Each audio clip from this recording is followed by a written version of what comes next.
सगरी स्मरणार्थ Chinnas residency 32 Sheshadri road Ananda Rao circle Bengaluru Shrimati Shobha Nagaraj Sagari Bengaluru. पुत्री सौभाग्यवती रेखा मोहन कुमार वड़कुद्रे, दामाद श्री मोहन कुमार वड़कुद्रे, पौत्री कुमारी निकिता मोहन कुमार वड़कुद्रे, पौत्री कुमारी रचिता मोहन कुमार वड़कुद्रे कोल्हापुर। पुत्री सौभाग्यवती प्रतिभा सदन, दामाद श्री सदन कुमार, पौत्री अर्घ्या सदन, पौत्र आगम सदन बेंगलुरु। पुत्री सौभाग्यवती सची देवी, दामाद श्री रवि कड़वी, पौत्र माहिन रवि कड़वी, पौत्री मनस्वी रवि कड़वी बेंगलुरु। श्री आरपी जैन, श्रीमती ममता जैन।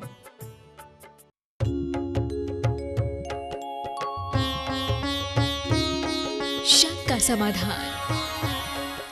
बोलिए देवाधिदेव 1008 मुनीश्वरनाथ भगवान की जय जय जय। बोलिए श्रवण संस्कृति उन्नायक प्रातः स्मरणीय संत शिरोमणि परम पूज्य 108 आचार्य गुरुवर विद्यासागर जी महामुनिराज की जय जय जय। बोलिए गुणायतन प्रणेता शंका समाधान प्रवर्तक भावना योग प्रवर्तक प्रखर वक्ता परम पूज्य 108 मुनिवर श्री प्रमाण सागर जी मुनिराज की जय जय जय। बोलिए परम पूज्य 108 मुनिवर श्री अरह सागर जी मुनिराज की जय जय जय। प्रिय दर्शकों, पारस चैनल, जिनवाणी चैनल एवं प्रमाणिक ऐप के माध्यम से प्रसारित होने वाले आज के शंका समाधान के कार्यक्रम से जुड़े देश एवं विदेश के सभी दर्शकों, श्रद्धालुओं और श्रोताओं का मैं हार्दिक अभिनंदन करता हूं। मैं आपको लिए चलूं शंका समाधान की ओर। इसके पूर्व रोज की तरह हम लोग सामूहिक रूप से पूज्य गुरुदेव के चरण कमलों में त्रिबार नमोस्तु निवेदित करते हुए उनके मंगल में आशीर्वाद से अपने को अभिषिक्त कर कृतार्थ करेंगे। तो चलिए हाथ जोड़िए, मस्तक झुकाइए और बोलिए मेरे साथ, नमोस्तु गुरुदेव, नमोस्तु गुरुदेव, नमोस्तु गुरुदेव। बोलिए मुनिवर श्री प्रमाण सागर जी महाराज की, मुनिवर श्री अरह सागर जी महाराज की। पूज्य गुरुदेव, अब मैं आपकी अनुमति से अपने दर्शकों को शंका समाधान की ओर लिए चलता हूं और ऑनलाइन जिज्ञासाओं में से प्रथम क्रम में मैं सागर भाग्योदय से शिल्पी अमरदीप जैन का प्रश्न प्रस्तुत कर रहा हूं। वो जानना चाह रही हैं, गुरुदेव तत्वार सूत्र के वाचन की क्या विशेषता है और 10 लक्षण पर में ही क्यों किया जाता है, इसके पीछे क्या कारण है, कृपया समाधान करें। तत्वार सूत्र की विशेषता, तत्वार सूत्र जैन परंपरा का एक सर्वमान्य ग्रंथ है। दिगंबर और श्वेतांबर दोनों परंपरा में तत्वार सूत्र का पठन पाठन होता है। ये एक ऐसा ग्रंथ है जिसमें जैन तत्व के मूलभूत समस्त बातों का समावेश है। 7 तत्वों का सांगोपांग विवेचन और मोक्ष मार्ग का प्रतिपादक होने के कारण इसे मोक्ष शास्त्र के रूप से भी जाना जाता है। संस्कृत में सूत्र निबद्ध ये प्रथम ग्रंथ है। इसकी महनीयता का अंदाज हम केवल इससे लगा सकते हैं कि ऐसा कहा जाता है कि एक बार शुद्ध उच्चारण पूर्वक तत्वार सूत्र के पठन मात्र से एक उपवास का फल मिलता है। तो ये अपने आप में बहुत महिमाशाली है। हमारे सारे शास्त्रों का सार इसमें समाहित होता है। इसलिए तत्वार सूत्र का पाठ किया जाता है। 10 लक्षण के दिनों में विशेष अध्ययन चिंतन करने की परिपाटी है। चूँकि 10 दिन के 10 लक्षण हैं और तत्वार सूत्र के 10 अध्याय हैं, इसलिए 10 अध्यायों में हम वाचन कर लेते हैं।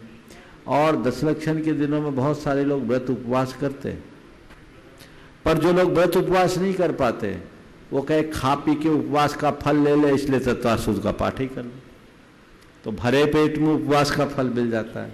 हो सकता है शायद इसलिए तत्वार सूत्र के पठन पाठन का 10 लक्षण के दिनों में विशेष स्थान रहा। पूज्य गुरुदेव, जोधपुर राजस्थान से श्री सुभाष मीना जैन कह रहे हैं, गुरुदेव क्षमा केवल गलती का मरहम हो सकता है, विश्वास तोड़ने का नहीं। इसलिए हम क्या करें, किसी का विश्वास नहीं टूटे, समाधान दीजिए। क्षमा किसी गलती का मरहम हो सकता है, विश्वास तोड़ने का नहीं। ऐसा हम क्या करें कि किसी का विश्वास न तोड़ें। देखिए, विश्वास को बनाए रखने के लिए आपको चाहिए कि आप सबसे पहले स्वार्थपरता से ऊपर उठें।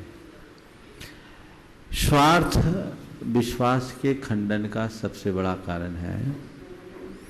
कई बार व्यक्ति स्वार्थ की वजह से न भी करे तो अहंकार के कारण विश्वास खंडित करते हैं। यदि मनुष्य अहम और स्वार्थपूर्ण वृत्ति से ऊपर उठ जाए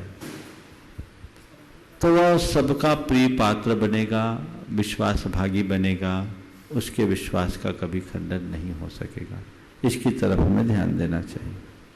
पूज्य देव, जयपुर राजस्थान से सुनीता जैन कह रही हैं, मेरा प्रश्न ये है कि कभी हमको कोई ऐसा नियम लेना चाहिए क्या कि जिसमें दूसरे का इन्वॉल्वमेंट हो।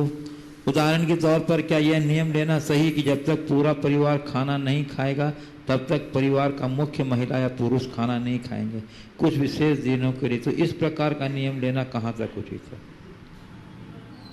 देखिए, सब लोग खाना खाएंगे तभी हम खाना खाएंगे, यानी सबको खिला करके, सबको भोजन करा के भोजन करने की भावना एक उत्तम भावना है। इसे भावना के रूप में लेना चाहिए, सामान्य रूप में इसे नियम नहीं बनाना चाहिए। और लोगों को भी उनकी भावना का सम्मान करते हुए समयबद्ध होकर समय पर भोजन कर लेना चाहिए ताकि वो भी अपना भोजन समय पर करें। लेकिन ऐसा नियम लेने से कई बार व्यवहारिक कठिनाइयाँ होती। कोई व्यक्ति बाहर है, किसी कारणवश आ नहीं पाया तो दिक्कत होती है। तो इसे भावना तक सीमित रखना चाहिए, नियम के रूप में बांधना ठीक नहीं। और ऐसी भावना वाले लोगों की भावनाओं का हमें पूर्ण सम्मान करना चाहिए।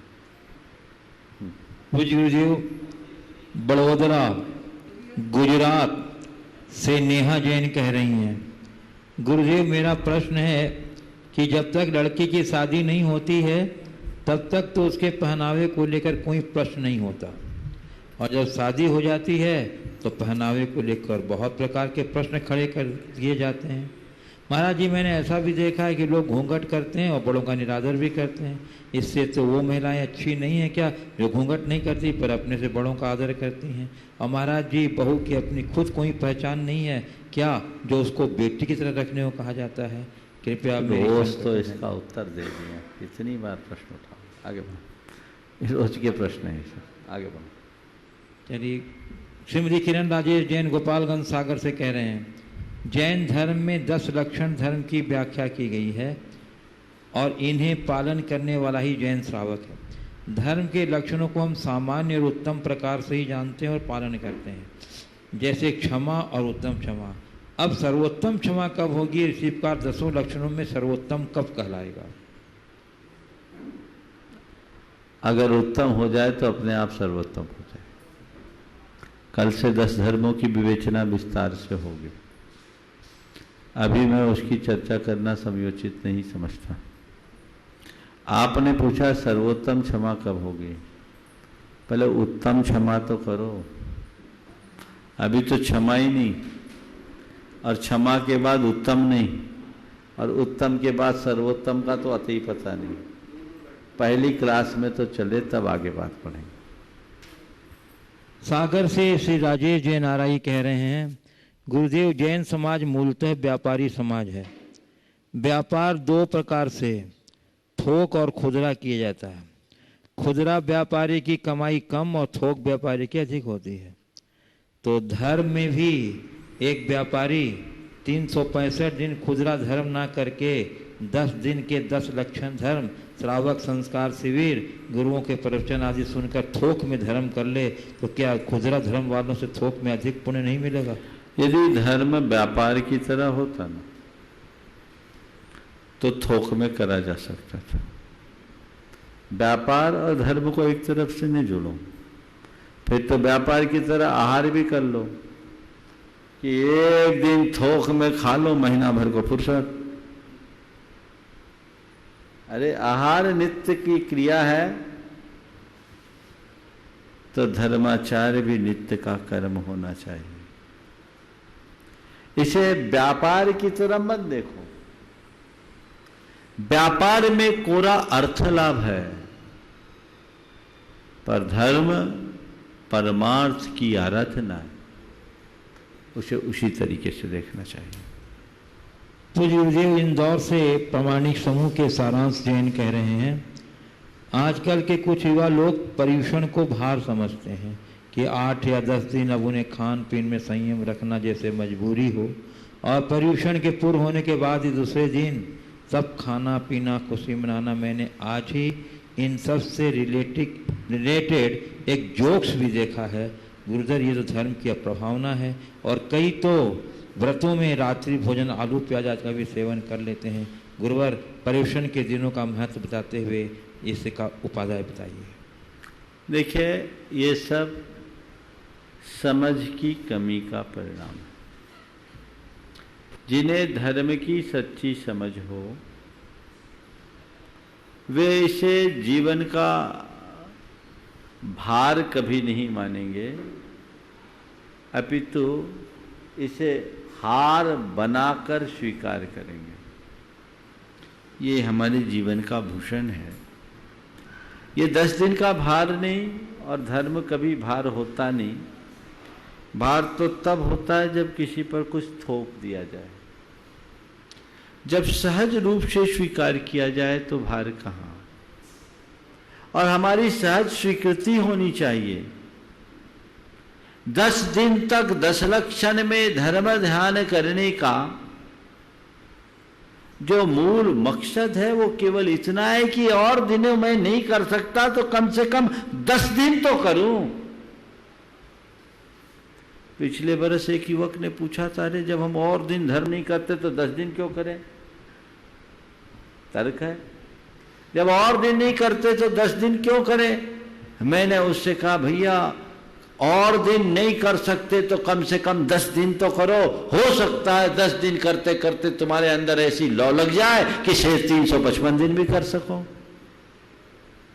तो हमारे यहां ये कहा गया कि 10 दिन ये तो कम से कम अपने रिजर्व रखो। ये तुम्हारी निष्ठा को जीवित रखेगी, इससे तुम्हारी श्रद्धा बनी रहेगी। और यदि श्रद्धा सुरक्षित है तो कालांतर में वो पनपेगी और वह तुम्हारे लिए धर्म के मार्ग में आगे भी बढ़ा सकेगी। इसलिए 10 दिन तो कम से कम करो। अपने आप को अंदर से कशो, मन पर अंकुश लगाओ। सारा खेल मन का है, तन का नहीं। बहुत सी चीजें ऐसी होती है, एक बार हम सोच लेते तो सब हो जाता। जो लोग 10 मिनट भूखे नहीं रह सकते, मन बना लेने पर 10 दिन का उपवास भी कर लेते हैं। ये खेल तो मन का है ना। तो हम अपना मन बना लें, कहीं कोई कठिनाई नहीं। हाँ, अब 10 लक्षण है तो 10 लक्षण शुरू होने के पहले, जैसे आज का दिन है और अनंत चतुर्दशी के बाद का दिन है, उसमें नज़ारा अलग होता है। जो जोक की बात आप कह रहे हैं शायद उसके पीछे ही होगा। आज कह रहे हैं भैया आज कर लो जितना करना है, कल से तो खावे ही नहीं मिलने। तो ये एक मनुष्य के मन की दुर्बलता है। वो आज खा रहा ये मत देखो, कल से न खाने का संकल्प लिया है ये देखो। त्याग के क्षेत्र में कभी ये मत देखो कि वो क्या ले रहा है, सदैव ये देखो कि वो क्या नहीं ले रहा है। 10 दिन पूरा होने के बाद व्यक्ति की फिर वही चर्या चालू हो जाती है। तो उसने 10 दिन का संकल्प लिया था, 10 दिन में तो कुछ नहीं किया। महाराज 10 दिन का 1 दिन में कर लेता है, ऐसा नहीं होता। पेट तो उतना ही है। 10 दिन तो कम से कम करो, तुम्हारे संस्कार प्रबल होंगे तो 11वें दिन भी वैसी स्थिति बन जाएगी जो तुम्हारे जीवन के विकास का आधार बनेगी। पूज्य गुरुदेव, सासवड़ पुणे महाराष्ट्र से नमोकार गर्भे कह रहे हैं गुरुदेव, क्या हम भावना के साथ में अरहम ध्यान भी कर सकते हैं? कोई निषेध थोड़ी है, आप तो जो करना है करिए, अच्छी बात है, बस करिए, इधर उधर की बातें मत करिए। अजमेर राजस्थान से विनोद जैन कह रहे हैं गुरुदेव, यदि संसार माया है तो इसकी रचना क्यों, और ये कर्म का विषय सत्य है तो परिणाम का भ्रम क्यों? संसार माया है तो इसकी रचना क्यों, और कर्म का विषय सत्य है तो परिणाम का पर भ्रम क्यों? देखिए, सबसे पहली बात, संसार माया है और इसकी रचना किसी ने की नहीं, हमने खुद ने की। बाहर की रचना तो अनादि से है, अनंत काल तक बनी रहेगी। भीतर के संसार को हमने रचा है अपने राग देशात्मक विकार भावों के कारण, अपने अज्ञानता के कारण। हमारे अंदर का अज्ञान नष्ट होगा तो हम अपने भीतर की माया को और मायापूर्ण संसार को समेट सकेंगे। ज्ञान और वैराग्य के बल पर ही हम अपने अंदर की मोह मायापूर्ण संसार को समेटने में समर्थ हो सकते हैं। दूसरी बात, सब कुछ कर्मानुसार है तो परिणाम को लेकर भ्रम क्यों?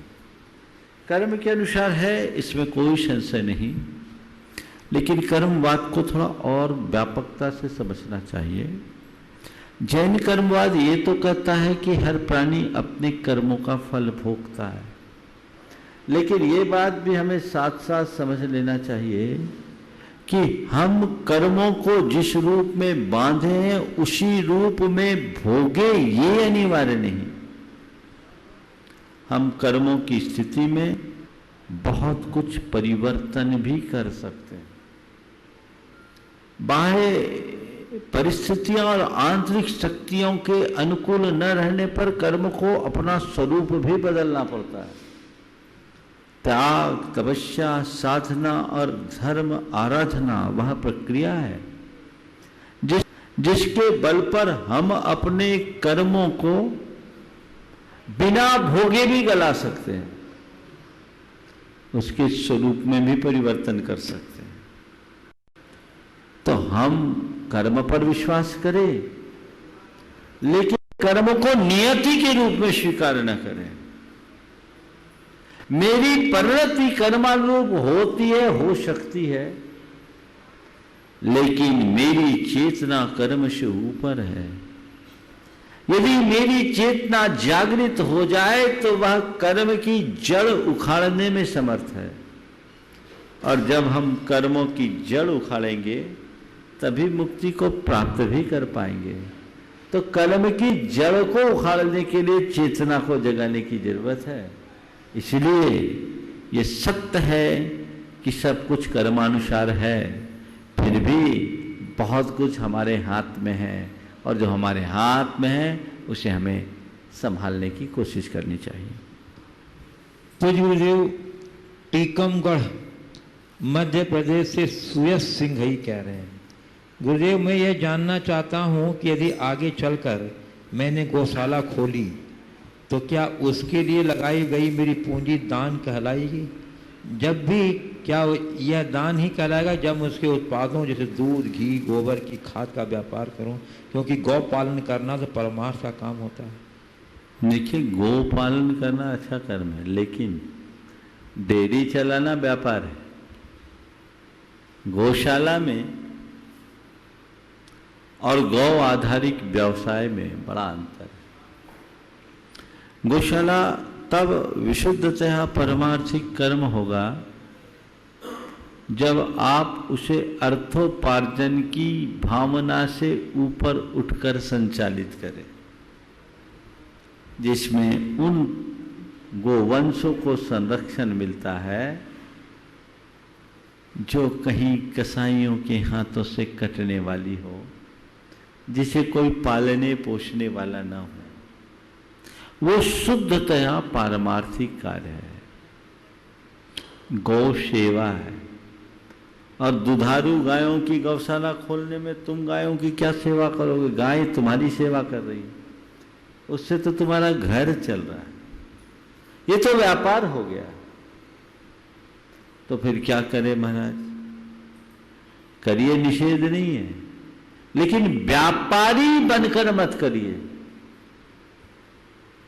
सेवा भाव से करिए। बछड़े को उसका पूरा हक मिले, 2 थन बछड़े को दीजिए, उसका हक है। गाय को किसी भी तरह से कृत्रिमता से मत जोड़िए, इंजेक्शन आदि न लगाइए, उसको पर्याप्त भोजन चारा भूसा दीजिए, उसे अपने परिवार का अंग बनाकर रखिए। अर्थ लाभ की तरफ दृष्टि होगी तो विशुद्धतया व्यापार होगा, और सेवा की भावना से आप जुड़ेंगे तो इसमें भी परमार्थ हो सकता है। केवल इतना दृष्टिकोण रखिए कि इस गाय से जो दूध घी उपलब्ध हो रहे, इसका उद्देश्य पैसा कमाना ना होकर उनको और आगे बढ़ाना, मेंटेनेंस करना। अगर इस भाव से आप करते हैं तो दुधारू पशुओं की गौशाला भी पारमार्थिक बन सकती है और लोगों को शुद्ध दूध आप उपलब्ध करा सकते हैं। गोवंश का संरक्षण करने में आप सहभागी बन सकते हैं। नस्ल सुधार में, नस्लों की संरक्षण में भी आप आगे बढ़ सकते हैं। ऐसा दृष्टिकोण अपनाया जा सकता है। तो गुरुदेव, हैदराबाद तेलंगाना से राजेश जैन कह रहे हैं, गुरुदेव मनुष्य मुक्ति के लिए इतनी युक्ति करता है, मोक्ष मार्ग इत्यादि का अनुसरण करता है, पर मनुष्य को मुक्ति क्यों चाहिए? क्या संसार के दुख से डरकर ही मोक्ष मार्ग का अनुसरण करना और मुक्ति की कामना करना मुक्ति की सही समझ है? देखिए, आपने पूछा मुक्ति क्यों चाहिए। सबसे पहली बात मैं पूछता हूँ, छाया की ओर कौन जाता है? जिसे धूप में आकुलता होती है वो छाया की ओर भागता है। मुक्ति, बंधन की अनुभूति ही मुक्ति के संकल्प को जगाती है। हम संसार में बंधे हैं, मुक्ति चाहिए। दुख है, दुख किसे प्रिय है? तो दुख को जड़ मूल से विनष्ट करना ही हमारी मुक्ति का लक्ष्य है। वस्तुतः मुक्ति कोई स्थान नहीं है, मुक्ति हमारी स्थिति है। दुख मुक्त अवस्था का नाम मुक्ति है। तो दुखों के कारणों का हम निवारण करेंगे, मुक्ति स्वतः प्रकट होगी। तो गुरुदेव, मुंबई महाराष्ट्र से आदर्श जैन कह रहे हैं, गुरुदेव संस्कृत भाषा कितनी जरूरी है? क्या संस्कृत मंदिर की पाठशालाओं में पढ़ानी चाहिए? घरों में जैसे हमारे माता पिता का सपना होता है कि मेरा बेटा फ्लुएंटली इंग्लिश बोले, तो वैसा संस्कृत में भी ग्रंथ पढ़ने का और बोलने का होना चाहिए क्या? क्या संस्कृत और इंग्लिश में बस इतना ही अंतर है जितना धर्म और धन में फर्क है? धर्म और धन में। धन। देखिए, संस्कृत हमारी संस्कृति की प्राचीनतम भाषा है और विश्व की सबसे समृद्ध भाषा है। कई बार इस पर शोध भी हुए हैं और ये बातें प्रकाश में आई है कि आज कंप्यूटर को संचालित करने के लिए कोडिंग की सबसे अच्छी भाषा के रूप में संस्कृत भाषा है। इससे सारी संगणनाएं बहुत अच्छी हो सकती है। ये हमारी प्राचीन भाषा है और यदि इसे लोग बोले तो भारत की एक श्रेष्ठतम भाषा बन सकती है। एक समय तक, जब तक गुरुकुल प्रणाली से अध्ययन अध्यापन चलता था, पूरे भारत में लोग संस्कृत में एक दूसरे से बात भी करते थे। समय बदला, संस्कृत का स्थान अपभ्रंश ने लिया और अपभ्रंश के बाद हिंदी, अंग्रेजी आई। अब अंग्रेजी भी हटकर इंग्लिश आने लगी। ये भाषा है, भाषा से संस्कृति का संबंध है। लोग अंग्रेजी के प्रति जितना रुझान रखते हैं, संस्कृत के प्रति भी ध्यान रखना चाहिए। हम लोगों की अंग्रेजी पर निर्भरता ने हमें बहुत पीछे छोड़ा है। अगर देखा जाए तो संस्कृत को एक ऐसे भाषा के रूप में विकसित किया जा सकता है जो संपूर्ण राष्ट्र में बोली जाने वाली भाषा बन सकती है। इसलिए संस्कृत के लिए प्रयास करना चाहिए। जहाँ तक संस्कृत और अंग्रेजी का संबंध धर्म और धन से करने का है, ये अपनी व्याख्या है। मैं वैसा तो नहीं कहूँगा, लेकिन ये ही कहूँगा कि संस्कृत हमारी माँ है, संस्कृत की भाषा हमारी माँ है और अंग्रेजी हमारी माँ नहीं है। माँ केवल एक होती है और हमें उसी रूप में उसे स्वीकारना चाहिए।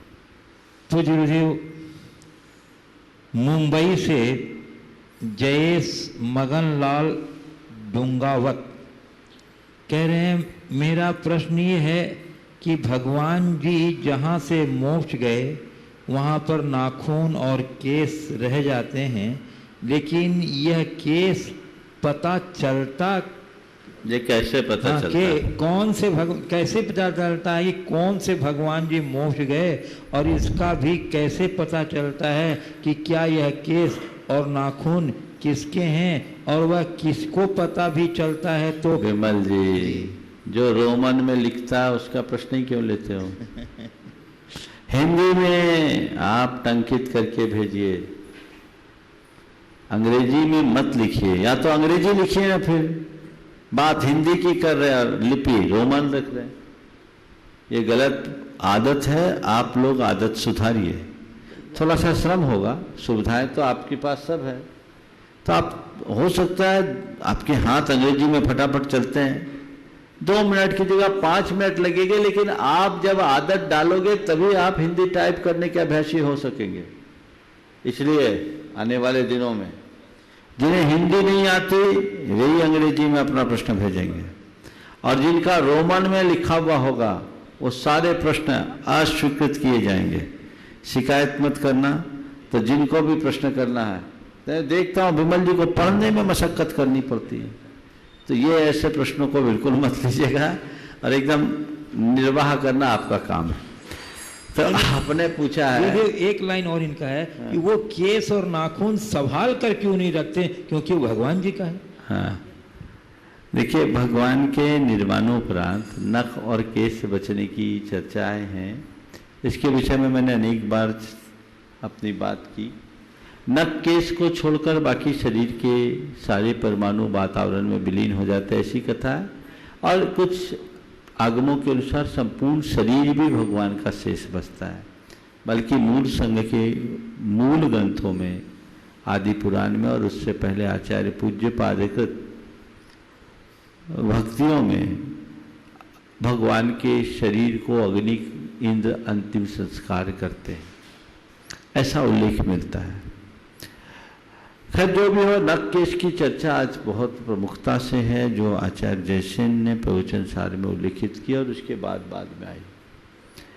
आपने पूछा है कैसे पता चलता है कि ये भगवान के नख और केस हैं। अरे, नख और केस का पता बाद में चलता है, पहले भगवान के निर्वाण का पता चलता है। तीर्थंकरों का जैसे ही कल्याणक होता है, 3 लोक में तहलका मचता है।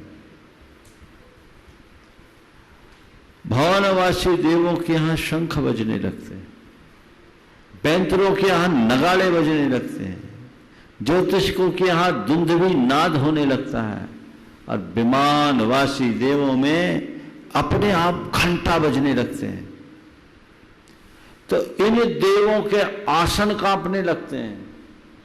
अपने अपने चिन्हों से ये जान लेते हैं कि भगवान को अभी कौन सा कल्याणक हुआ। अवधि ज्ञान लगाते, सीधे पहुंच जाते हैं। उनको तो चुटकियों में आना होता, टाइम भी नहीं लगता। आते हैं सीधे, जहां से भगवान को निर्वाण हुआ वहीं पहुंचते हैं, और जो नख केस शेष रह जाते हैं उनका अंतिम संस्कार करते हैं। बड़ा अच्छा सवाल है, उन्हें बचा के क्यों नहीं रखते? क्योंकि ये भगवान के हैं। अरे, ये शरीर नश्वर है, चाहे भगवान का भी क्यों ना हो, एक दिन नष्ट होना है। ये सड़ेगा,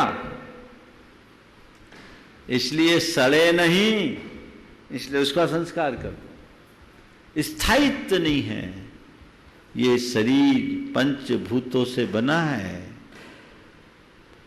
पौद्गलिक है, भौतिक है। इसका अंतिम संस्कार करना आवश्यक है, इसीलिए वैसा किया जाता है। पूज्य गुरुदेव, कुछ यहाँ उपस्थित जिज्ञासुओं को आपकी अनुमति सहमति कहना चाहता हूँ। प्रथम प्रश्न के लिए मैं आमंत्रित कर रहा हूँ कुमार कुणाल जैन, सुपुत्र श्री मुकेश कीर्ति मेट्रो दिल्ली यूनाइटेड ट्रस्टी, और उसके बाद तैयार रहेंगे श्री प्रदीप जैन गुड्डू सतना। और जब तक ये लोग आ रहे हैं गुरुदेव, एक प्रश्न सनावत से श्री विजय सुधा काला पूछ रहे हैं, जो सिद्धरकूट क्षेत्र के महामंत्री हैं। कहा गया है कि हर मनुष्य के पास क्षमताएं हैं, परंतु साहस के अभाव में वह उसके लाभ से वंचित हो जाते हैं। तो गुरुदेव, हम अपने अंदर की साहस को कैसे तलाशें एवं विकसित करें, क्योंकि साहस दुनिया की वह ताकत है जिससे डर को भी डर लगता है। साहस दुनिया की वो ताकत है जिससे डर को भी डर लगता है। बहुत अच्छा वाक्य है। अपनी क्षमताओं को कैसे पहचानें? सबसे पहले व्यक्ति को अपना अंतर विश्लेषण करना सीखना चाहिए और धीरे धीरे अपना आकलन करते हुए अपनी क्षमताओं को पहचानने की कोशिश करनी चाहिए। कई लोग हैं जो क्षमताओं को जानते हैं, जैसा प्रश्न में पूछा गया है, पर साहस नहीं कर पाते। उसके लिए उन्हें कुछ संकल्प लेना चाहिए। संकल्प लेने से संबल बढ़ता है, संबल से हमारा साहस बढ़ता है। जो हमें करना है उसे हम संकल्पित होकर करें और चरणबद्ध तरीके से करें। जैसे एक उदाहरण देता हूं। एक व्यक्ति को कभी उपवास करने की बात सुनते ही बड़ी तकलीफ होने लगी। वो सोचता था कि मैं कभी उपवास कर ही नहीं पाऊंगा। एक दिन चर्चा की बात आई, चातुर्मास की बात थी। चातुर्मास में प्राय 8 दिन में एक उपवास हम करते हैं। मैं अष्टमी चतुर्दशी उपवास कर रहा था। मैंने कहा एक काम करो, तुम कर सकते हो, पर तुम्हारे मन में डर बैठा है, कैसे होगा, कुछ हो गया तो मुझसे उल्टियां हो जाती, ये हो जाता, वो हो जाता। बोले एक काम करना, जिस दिन मैं उपवास करूं उस दिन तुम उपवास करना और उस दिन तुम मेरे साथ रहना और 4-4 घंटे का संकल्प लेना, एक साथ पूरे दिन का नहीं। बोले महाराज ऐसे ले सकते हैं? बोले हाँ, अभ्यास करने के लिए ले सकते हो। आ गया सुबह से 8 बजे आया, 12 बजे तक का संकल्प लिया। 12 बजे जब हम सामायिक में बैठने लगे, बोले क्यों, क्या करना है? बोले महाराज ठीक लग रहा है। बोले और क्या करना है? भोजन करना है? नहीं महाराज, 4 घंटे का और ले लेते हैं। बोले 4 बजे तक का ले लो। 4 बजे हो गया। बोले क्या और? नहीं महाराज अच्छा लग रहा है। बोले अब क्या करना है? बोले महाराज अब तो उपवास दे दो। वो फिर पूरा उपवास ले लिया। दूसरे दिन आया, बिल्कुल ठीक, पूरे दिन मेरे साथ रहा। दूसरे दिन आया, पारणा कर लिया। बोले महाराज ये तो जादू हो गया, मैं तो कभी कल्पना नहीं कर सकता था कि मैं कभी उपवास करूंगा, लेकिन आपके आशीर्वाद से, आपके सानिध्य में ये शक्ति जग गई। हमने कहा शक्ति तो तुम्हारे मन में थी, शक्ति तो पहले से थी, पर तुम्हारे मन में भय और संकोच जुड़ा हुआ था कि क्या पता कैसे होगा। मैंने कुछ नहीं किया, तुम्हारे उस भय का निवारण किया। ये एक उदाहरण है। किसी भी क्षेत्र में, भोजन पानी छोड़ने की बात नहीं करता, हर क्षेत्र में मनुष्य के साथ असीम संभावनाएं हैं। उन संभावनाओं को अभिव्यक्ति मिलेगी जब वो संकल्प लेगा। क्षमताएं धीरे धीरे आगे आती, संकल्प से सिद्धि होती है। बहुत सारे लोग जो 10 कदम नहीं चल पाते और पूरे समेत शिखर की वंदना करके लौट आते, किसके बल पर? संकल्प के बल पर ना। मैं शिखर जी की वंदना कर रहा था तो रात भर पारसनाथ टोंक की साधना करके सुबह से वहाँ निकला और चंदा प्रभु टोंक में मैं पहुँचा। करीब 11 बज रहे थे। एक परिवार था जयपुर का, जिसमें एक बुजुर्ग थे और 2 महिलाएं थी। बुजुर्ग 80 साल के थे, उनके साथ उनकी धर्मपत्नी थी और 60-62 साल की उनकी बहू। करीब 11 बजे चंद्र प्रभु टोंक पे वो मुझे मिले। मैंने कहा क्या बात है, आप लोग लेट कैसे हो गए? डोली वगैरह नहीं मिली क्या? नहीं महाराज, डोली की नहीं, पैदल करने की इच्छा लेकर आए थे महाराज। इतनी वंदना हो गई, उम्र की अब कोई उम्र का अब कोई ठिकाना नहीं, सोचा एक वंदना तो कर लें। बोले आप बहुत लेट हो गए, 11 बजे चंद्रप्रभु टोंक में आना, यानी वहाँ से गार्ड वार्ड सब लौट गए थे, बहुत लेट हो जाता है। हम बोले आप लोग बहुत लेट हो गए, कोई डोली वोली गए? नहीं महाराज आप तो आशीर्वाद दो, पैदल की इच्छा है, ये आखिरी वंदना हो जाए, 9 बजे तक उतर जाएंगे। मैंने वहाँ के जो तीर्थ कमेटी के कर्मचारी थे उन सब तक संकेत कराया कि भाई इनका ध्यान रखना। वो शाम को 5 बजे पारसनाथ टोंक पहुंचे और पैदल चले और रात को 9 बजे ही नीचे उतर कर आए और पूरी वंदना कर ली। किसके दम पर? संकल्प के दम पर। तो क्षमताएं जगती है संकल्प से। संकल्प के बल पर भय को भी दूर भगाया जा सकता है। इसलिए जो हम चाहते हैं ठान लें, धीरे धीरे ही सही, उसी में सफल होंगे। कुमार कुणाल जैन दिल्ली, और उसके बाद तैयार रहेंगे श्री प्रदीप जैन गुड्डू सतना। गुरुदेव, हम पानी की तरह हैं, जो हम सोचते हैं वैसे बन जाते हैं। हम हर दिन नए ग्लास रूपी सोच से प्रभावित होकर हम अपना आकार बदल लेते हैं। पूरे दिन में सोच एक जैसी रहे वो तो मुश्किल है, क्योंकि हमारी बदलती अवस्था के साथ हमारी सोच बदल जाती है।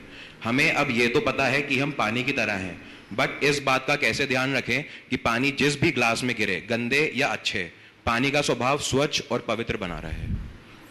देखिए, बहुत बहुत अच्छी बात आपने की है। हमारा जीवन पानी की तरह है और हमारी सोच के अनुरूप हमारी जीवन की धारा में परिवर्तन होता रहता है। पानी की तरह है, पर इस पानी को पीने लायक बनाए रखना हमारी जिम्मेदारी है। ये पानी स्वच्छ बना रहे, ये हमारी जवाबदारी है। इस पानी को हम नाली का पानी ना बनने दें, इसे गंदा ना बनाएं, ये हमारी जवाबदारी है। यदि ऐसी जवाबदारी में हम सफल हो जाते हैं, निभा लेते हैं, तो हमारे जीवन के लिए एक बड़ी उपलब्धि होती है। तो हम सोच हमारे अंदर है, सोच के अनुरूप हम अपने जीवन को ढालते हैं, या हमारा जीवन हमारी सोच से नियंत्रित होता है, सच है। लेकिन सोच को सही बनाए रखना तो हमारे हाथ में है।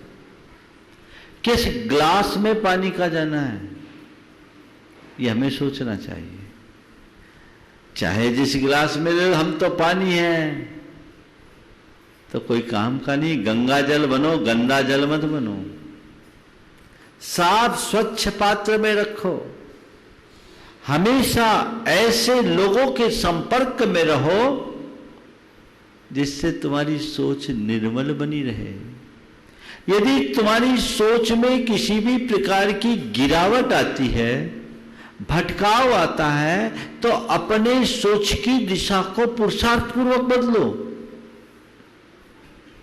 हमारे द्वारा किया जाने वाला धर्म अनुष्ठान, हमारा जप तप, हमारा ध्यान चिंतन, उन सब का एक ही तो मकसद है कि हम अपनी सोच को सही बनाकर जीवन को सही दिशा दें।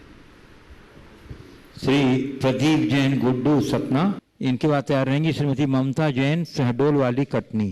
पूज्य महाराज श्री के चरणों में त्रिवार नमोस्तु नमोस्तु नमोस्तु। महाराज श्री जी, एक जिज्ञासु के प्रश्न के पर आपने शंका समाधान के अवसर पर एक बात कही थी कि भावनाओं में बुद्धि लगा। तो महाराज श्री, भावनाएं तो भावनाएं हैं, भावनाओं में तो व्यक्ति निरंतर सतत बहता चला जाता है।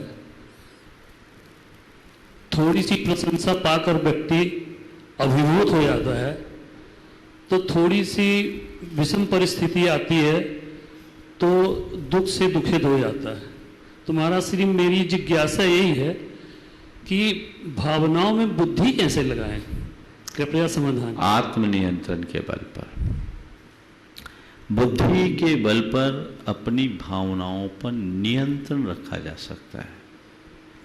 मनुष्य के हृदय में भावनाएं होनी चाहिए। भावनाओं का प्रवाह न हो तो संवेदन शून्य हो जाएगा। भावनाओं का प्रवाह हो पर भावनाओं का वेग नहीं, भावनाओं की बाढ़ नहीं, ऐसा प्रवाह नहीं कि उसमें बह जाए, उस पर नियंत्रण चाहिए। वो नियंत्रण ज्ञान से होता है। आत्मनियंत्रण सेल्फ मोटिवेशन के बल पर होता है। अधिक बाहुता कभी अच्छी नहीं होती। हमारे अंदर अनेक प्रकार के आवेग समय आते हैं, लेकिन हमें उस समय रोकना पड़ता है। एक क्रिकेटर को जब उसका कोच होता है, उसे सिखाता है खेलो, लोग कई तरह की बातें करेंगे, प्रतिपक्षी भी तुम्हारे ऊपर कई तरह की फप्तियां कर सकता है, तुम्हारे ऊपर बहुत बड़ा दबाव आ सकता है, कैसा भी निर्णय दिया जा सकता है। उस घड़ी तुम्हें अपनी भावनाओं पर नियंत्रण रखना है। यदि भावनाओं के आवेग में बह गए और कोई प्रतिक्रिया दे दी तो क्या होता है? उनको टीम में पनिशमेंट मिलता है और ज़्यादा हो जाए तो कुछ समय के लिए पेनाल्टी तो लगती है, और नहीं है तो कुछ समय के लिए उनको खेल से ही बाहर कर देना पड़ता है। वो उनका कैरियर है। इसी तरह कोई किसी कंपनी में है, बॉस डांट रहा है, अंदर हलचल मच रही है, उस समय उसे अपनी भावनाओं पर पूर्ण नियंत्रण रखना पड़ता है, बल्कि रखता भी है। क्यों? यहाँ कुछ न बोलना ही ठीक है। यहाँ बोलेंगे भविष्य खराब होगा। तो समझ भावनाओं पर नियंत्रण कराती है।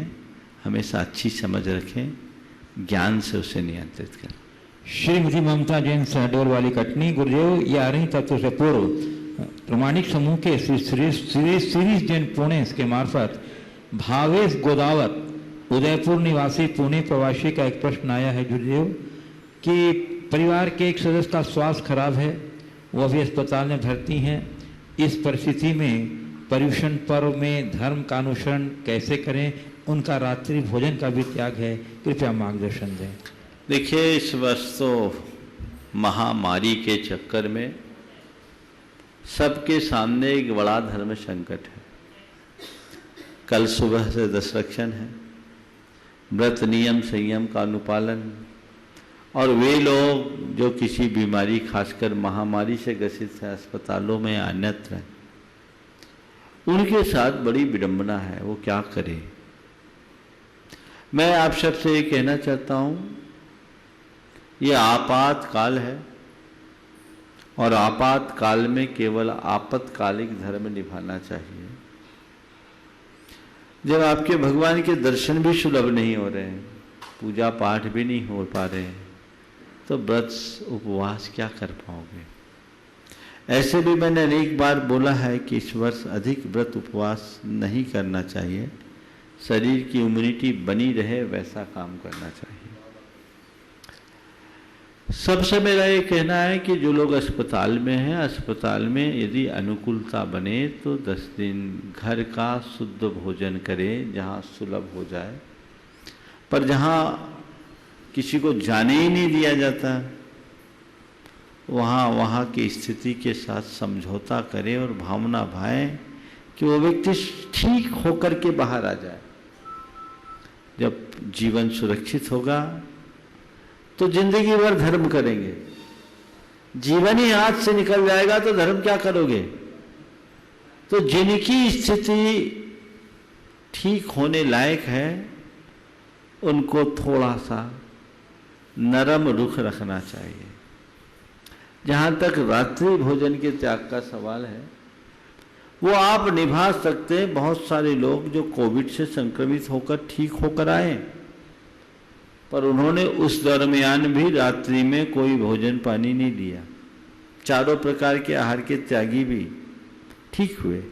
उसमें आपको अपनी दृढ़ता रखनी होगी और डॉक्टर से कह दीजिए कि हम ओरल तो कुछ नहीं लेंगे, आप इंजेक्शन लगाएं और कुछ करें तो ठीक है, लेकिन हम ओरल कुछ नहीं ले सकते। यदि ऐसी सोच बनाते हैं तो काफ़ी कुछ अच्छा काम हो सकता है। विपत्ति की इस घड़ी में ऐसा करें और उसी अनुरूप अपना निर्वाह करें, सबका दस रक्षण भी उसी से ठीक होगा। हाँ, श्रीमती ममता जैन सहडोलवाली कटनी पर तैयार रहेंगे। कुमार मृणाल जैन दिल्ली। गुरुवर के चरणों में मेरे परिवार की तरफ से बारंबार नमोस्तु नमोस्तु। हे गुरुवर, मेरी यह शंका है, परमार्थ का काम छिपाकर करने से पुण्य की प्राप्ति होती है या प्रचार प्रसारण करने से पुण्य होता है? पाप को छिपाकर करने से पाप के फल में कुछ कमी आती है क्या? पहला वाक्य क्या बोला, फिर से बोलिए।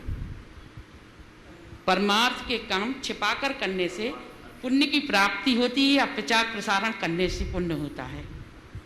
देखिए, परमार्थ का काम छिपा के करने से या प्रचार प्रसार करने से पुण्य होता है। पहली बात तो परमार्थ का काम करने से पुण्य होता है, लेकिन इसमें दोनों दृष्टियां हैं। जो परमार्थ का काम छिपाकर करते हैं या छिपकर करते हैं,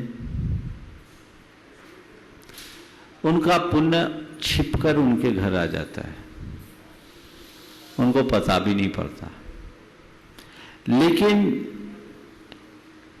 परमार्थ का प्रचार प्रसार करने से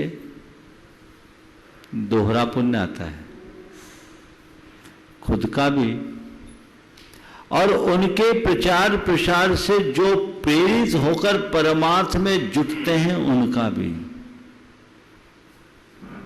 अकेले का पुण्य तो केवल अकेले का होगा, और तुम्हारी प्रेरणा से अनेक लोग अगर प्रेरित होते हैं तो जितने प्रेरित हुए उनका 6वां हिस्सा तुम्हारे खाते में आएगा। इसलिए मैं तो कहता हूं, कदाचित पाप है तो उसको छिपा दो ताकि दूसरों को पाप करने की प्रेरणा ना मिले, पर पुण्य का कार्य है तो उसे खुलकर करो, खुले में करो, ताकि तुम्हें देखकर दूसरे भी अनुकरण करें। हाँ, पर उसका अभिमान मत करना, अभिमान को गलाने के लिए करना। कुमार मिलाल जैन सुब्रतमुखी secretary metro Delhi united trustee. गुरुदेव, इसके पूर्व एक प्रश्न इंदौर मध्य प्रदेश से संजय जैन का है। रुको, बाकी प्रश्न। अच्छा जी, इसको पहले सलट जाने दो, फिर देखेंगे। बोलो। नमस्ते गुरुदेव। मेरा प्रश्न ये है कि जीवन में आगे बढ़ने के लिए हमें अपनी कमियों को दबाना होता है और अपनी अच्छाइयों को प्रबल बनाना होता है। सेल्फ एक्सेप्टेंस बहुत ज़रूरी है। उसके लिए गुरुदेव अपना सच कैसे पहचाने जिससे हम आगे बढ़ सकें जीवन में? सेल्फ एनालिसिस करना शुरू करो। हर व्यक्ति को पता लगता है कि वो कितने पानी में है। मेरी खूबियाँ और खामियाँ क्या है इसका मुझे पता है, और जितने अच्छे से मैं समझ सकता हूँ दूसरा नहीं समझ सकता। अपने अंतर मन में जब हम निहारेंगे, अपने मन के कूड़ा करकट को झाड़ बुहार कर बाहर करेंगे, तो ये चीज़ें हमारे जीवन में सहज आती हैं। तो हर व्यक्ति को अपना आत्मावलोकन करना चाहिए, अंतर विश्लेषण करके देखना चाहिए, और जो भी कमियां हैं उसे दूर करने की कोशिश करनी चाहिए, और जो अच्छाइयाँ हैं उसे और निखारने का प्रयास करना चाहिए। यदि ये दोनों प्रयत्न निरंतर जारी रहे तो उसके जीवन में काफ़ी कुछ बदलाव और ठहराव घटित हो सकता है। ये बहुत सारे प्रश्न विमल जी ने मुझे प्रश्न पत्र दिया है। 12 सवाल हैं लोगों के शिविर को लेकर। बहुत सारे सवाल होंगे, उन सब सवालों का सार इन्होंने रखा। मेरे को लगता है 100-150 लोगों के बीच से छान के। हाँ, तो ये जो बहुत सारे लोगों के मन में शिविर को लेकर के बहुत सारी जिज्ञासाएं भी हैं, भ्रांतियां भी हैं, तो उन सब का निवारण कर देना चाहिए। कल से शिविर की शुरुआत है। हजारों लोगों ने, अब एक्चुअल संख्या तो कल सुबह मालूम पड़ जाएगी, लेकिन काफ़ी तादाद में लोगों ने अपना पंजीयन कराया है। ये बहुत ही अच्छी बात है कि इस विषम दौर में लोग इस कार्यक्रम से जुड़ रहे हैं और भरपूर लाभ ले रहे हैं। उन सब के लिए मैं अपनी ओर से सद्भावना भाता हूँ कि आप घर में रहते हुए वो आनंद ले लें जो कभी प्रत्यक्ष आकर के भी नहीं ले पाए। आपका सीधा संपर्क और संवाद होगा। पूछा है घर पर पूजा करते समय कैसा कपड़ा पहने, क्या 16 अनिवार्य है? यदि 16 का कर सके तो और अच्छा है। मैंने कहा था ड्रेस कोड बना लो जो शिविर की ड्रेस है, क्योंकि ड्रेस से आपकी भाव दशा में परिवर्तन होता है। अगर 16 करे तो अति उत्तम है। इसे मैं अनिवार्य तो नहीं बताता, लेकिन आप जितना इसके प्रति तत्परता रखेंगे आपके मन में उतना ही प्रभाव पड़ेगा और आप उस तरीके का लाभ लें। आपको लगेगा कि मैं शिविर अटेंड कर रहा हूँ, तो कुछ हटके होना चाहिए। पूजा के बाद चढ़ाया हुआ द्रव्य का क्या करना चाहिए? कुछ गाय आदि या पक्षी ना खाए तो उसका क्या करना? वही चढ़ाओ जो वो खाते हैं। और चावल का सवाल है तो कच्चा चावल ना खाए तो भात बना के खिला दो। और ज्यादा है तो उस द्रव्य को गरीबों को खिचड़ी बना खिला दो। आप तो सेवा करने का काम कर सकते हैं। पका हुआ चावल गायों को खाने में कोई दिक्कत नहीं है। कच्चा चावल भी खा सकते हैं। ज्यादा खिलाओ तो दिक्कत है, तो एक घर में उतना नहीं होता। और बादाम चढ़ाने की जगह बादाम की मिगी चढ़ा दो, वो खिला दो। लौंग का काढ़ा बना करके गायों को पिला दो, उकाली पिला दो, उनको भी कोरोना का सब बचाव हो जाएगा। आज जो लोग संकल्प नहीं ले पाए वो कल संकल्प उनके लिए करा दिया जाएगा, कोई दिक्कत नहीं है। पीडीएफ फाइल की बात बार बार कह रहे हैं, भैया नोटिफिकेशन भेज दो। सभी को इन्होंने ईमेल एड्रेस आदि पर चाहिए, लेकिन मैं सबसे कह रहा हूं कि आप वेबसाइट से डाउनलोड कर सकते हैं। अभी बता दीजिएगा वेबसाइट और एप्लीकेशन प्रमाणिक ऐप से आप डाउनलोड कर लीजिए, और अलग से भी सभी को भेजा जा रहा है, आप वहां से ले करके पूरा उपयोग कर सकते हैं। ये क्या लिखा है विमल जी? 5 दिन पूर्व चाचा का निधन। हाँ, तो 5 दिन पूर्व हुआ तो अभी जब तक आपका पूरा नहीं होता सूतक तब तक द्रव्य न चढ़ाएं, पर आप भाव से सारी पूजा आराधना का लाभ ले सकते हैं, सारी क्रियाएं कर सकते हैं। द्रव्य नहीं चढ़ाएंगे, जब सूतक होगा तब आप सूतक खत्म होने के बाद कर सकते हैं। शिविर के बीच में ज्वाइन कर सकते हैं। महिलाओं के लिए तो जब सुविधा है तब कर सकते हैं। प्रमाणिक ऐप में भावना योग के वीडियो नहीं खुल रहे हैं, थोड़ा उसको अच्छे से अपडेट कर लीजिए। क्या प्रॉब्लम है? अच्छा, उनका ऐप अपडेट नहीं होगा, ऐप को अपडेट कर लीजिए। क्या है? रजिस्ट्रेशन कराया पर देखो भाई, इनको सबको भेज दो, ये इनका मौका, मेरा नहीं है, तो आपको सूचना देना चाहिए। जैसे एक साथ हजारों लोगों के द्वारा रजिस्ट्रेशन कराने के कारण वो नहीं ले रहा है, लेकिन आपने अगर भर दिया तो रजिस्टर्ड हो गए हैं और आप तो भाग लीजिए। पीडीएफ फाइल के लिए आपको परेशान होने की जरूरत नहीं है। प्रमाणिक ऐप में और वेबसाइट में सारे पीडीएफ हैं। आपको एक एप्लीकेशन डाउनलोड दिखा दो। वो माइक पे बोलो, इधर माइक पे बोलो, इधर बोलो, तुम ही बोलो, बोलो बोलो रे तुम बता दो, बोलो विमल जी, बोलो, आप बता दो। और संस्कार शिविर की रूपरेखा कहाँ उपलब्ध है? राइटिंग फॉर्म में, शिविर वाले में, प्रमाणिक ऐप में सारी सामग्री उपलब्ध है। हाँ, और अशुद्धि वाली महिलाएं 3 दिन तक टीवी से दूर रहे, अपना जो कर सकते हैं और उसके स्वर्ण की माला जप सकती हैं, बाकी और कोई माला नहीं जपें, उच्चारण पूर्वक न करके, जो हमेशा अपनी शुद्धि का विधान करते हैं उसके अनुसार करें। तो कुल मिलाकर के शिविर से संबंधित बातें हुई, बहुत सारी बातें हो गई। अब तो बस थोड़ा सा समय आप सबके लिए बचा है।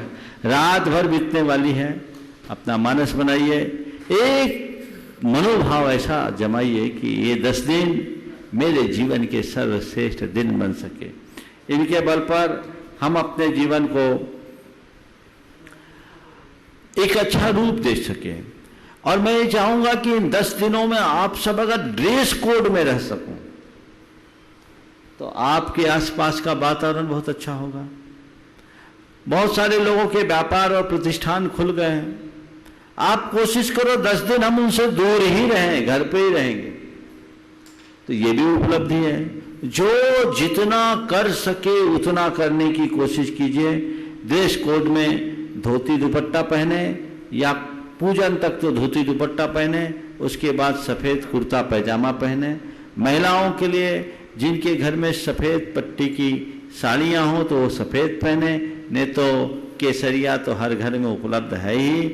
आप वो पढ़े, कुछ अलग दिखना चाहिए, वो उसको आप मेंटेन करके चलेंगे तो बहुत अच्छे परिणाम आएंगे और सभी को बहुत बहुत आनंद आएगा। यहाँ से आपको पूर्ण आनंद उपलब्ध कराने की कोशिश होगी। आपको तो कल 5:20 पर पहले से तैयार होकर के रहना है। ठीक 5:20 पर भावना योग से कल के कार्यक्रम की शुरुआत होगी।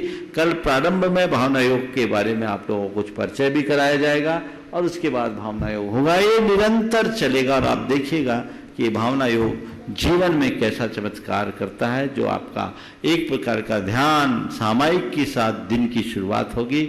और ये 10 लक्षण धर्म भी एक प्रकार की भावनाएं हैं। इन भावनाओं को हम आत्मसात करेंगे तो अपने जीवन में बहुत अच्छा कुछ घटित कर सकते हैं। और उसके बाद ठीक 8:30 बजे से प्रवचन का कार्यक्रम होगा।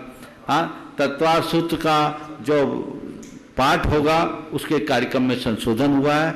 4:40 से 5:40 तक जो प्रतिक्रमण का समय था उसी में तत्वार्थ सूत्र का व्याख्यान तो 3 से 4 जो समय है उसी में होगा, पर 4:40 से 5:40 में पहले महाराज जी के मुख से तत्वार्थ सूत्र का पाठ का लाभ आपको मिलेगा 10वें अध्याय का। और फिर उसके बाद प्रतिक्रमण का कार्यक्रम और सामायिक पाठ का कार्यक्रम समयानुसार होगा। ये संशोधन है, उसके अनुरूप आप सारे कार्य को देखिए और पूर्ण आनंद लेकर जीवन का एक उपलब्धिपूर्ण आयोजन के रूप में इसमें अपनी सहभागिता दें। बोलिए परम पूज्य आचार्य गुरुवर श्री विद्यासागर जी महाराज। बोलिए परम पूज्य 108 श्री प्रमाण सागर जी महाराज की, मुनवर श्री अरह सागर जी महाराज की।